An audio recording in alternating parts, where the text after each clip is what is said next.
Assalamu alaikum wa rahmatullah. This is part 2. If you haven't seen part 1 yet, link is in the description. In the Battle of Uhud, the Muslims suffered a defeat after they had an initial upper hand over Quraysh. That was due to a subgroup of the Muslims disobeying a direct command from the Prophet ﷺ. Verse 152 in chapter 3 of the Quran talks about this if you want to check it out. The consequences of the Battle of Uhud were very difficult. The Prophet, peace be upon him, had his teeth broken.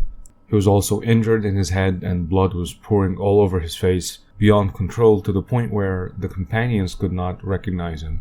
And also, one of the most beloved people to the Prophet ﷺ, his uncle Hamza, was killed in a brutal way, and his body was mutilated. And when the Prophet ﷺ saw his body, he was extremely disturbed and he cried heavily. In fact, the day of Uhud was so difficult that Aisha asked the Prophet, peace be upon him, if he encountered a day that is more difficult. Now, when the Prophet, peace be upon him, was cleaning up his face after it was bloodied and after he was injured, he said, how can any people prosper or attain salvation if they soak the face of their Prophet with blood when he was calling them to Allah? And after he said that, the following verse was revealed. أعوذ بالله من الشيطان الرجيم بسم الله الرحمن الرحيم ليس لك من الأمر شيء أو يتوب عليهم أو يعذبهم فإنهم ظالمون.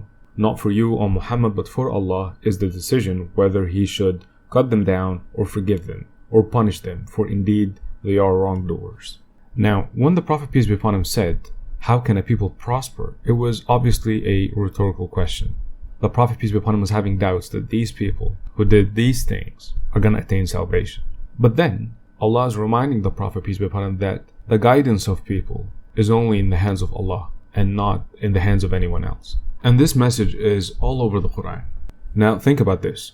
Why would the Prophet, after asking this rhetorical question, make up a verse that criticizes him on asking that same rhetorical question? It's not strange for the Quran to condemn certain people to hell.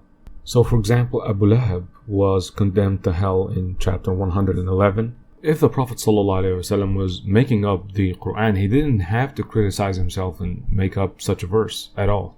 Now, remember, none of the companions told the Prophet ﷺ, how can you condemn these people to hell? Nobody told him anything. Nobody objected.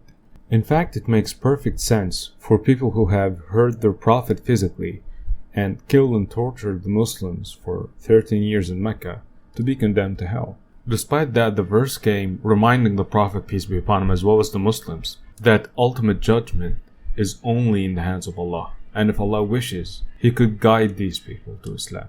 Thanks for listening, and Assalamu alaikum.